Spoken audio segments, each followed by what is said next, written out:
Nah, ketika lapar, kalian akan merasakan lemas dan mudah mengantuk karena kekurangan energi. Oleh karena itu, kalian perlu makan. Salah satu contoh makanan pokok orang Indonesia adalah nasi. Apakah kalian tahu dari mana nasi berasal? Ya, nasi berasal dari beras yang merupakan hasil fotosintesis tumbuhan padi. Sama halnya seperti manusia, tanaman padi juga memerlukan energi untuk melakukan proses fotosintesis guna menghasilkan beras. Energi tersebut berasal dari cahaya matahari.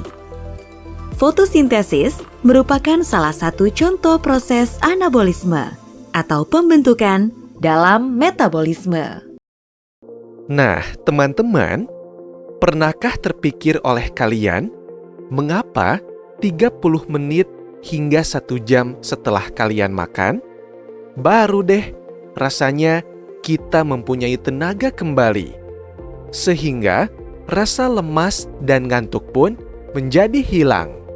Mengapa demikian ya? Ketika kalian makan, zat makanan akan dicerna dan diserap, lalu diedarkan ke sel-sel tubuh. Di dalam sel, zat makanan akan dipecah untuk menghasilkan energi melalui peristiwa respirasi. Energi inilah yang akan digunakan untuk melakukan aktivitas kehidupan. Nah, proses sel menghasilkan energi melalui respirasi merupakan salah satu contoh peristiwa katabolisme atau penguraian dalam metabolisme.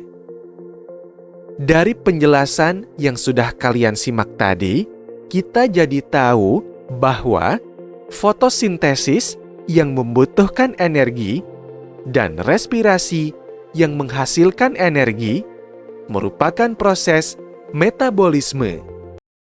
Nah, teman-teman, proses respirasi dan fotosintesis ini berlangsung secara bertahap melalui reaksi kimia yang terjadi di dalam sel hidup. Kecepatan setiap tahapan reaksi kimia ini dipengaruhi oleh zat atau katalisator yang disebut dengan enzim. Enzim merupakan bagian yang tidak terpisahkan dari reaksi-reaksi dalam metabolisme. Ayo mengingat kembali. Ingatkah kalian ketika mempelajari materi sistem pencernaan pada kelas sebelumnya? Fungsi utama sistem pencernaan yaitu mengubah molekul besar yang tidak larut air menjadi molekul kecil yang larut air. Pengubahan molekul ini memerlukan pencernaan mekanik oleh gigi dan kimiawi oleh enzim. Pada organ-organ tertentu yang terkait dengan sistem pencernaan, terdapat enzim dengan fungsi tertentu. Coba sebutkan kembali enzim-enzim yang terdapat pada saluran pencernaan beserta fungsinya.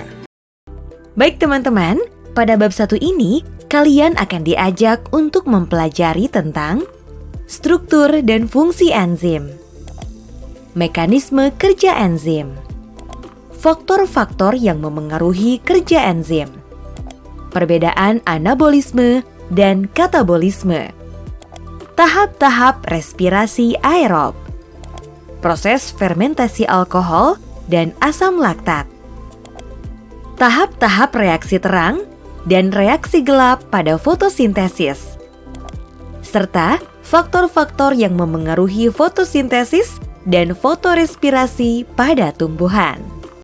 Teman-teman, persiapkan dirimu untuk menyimak materi selanjutnya tentang apa itu enzim dan bagaimana struktur enzim. Salam semangat dan sampai jumpa!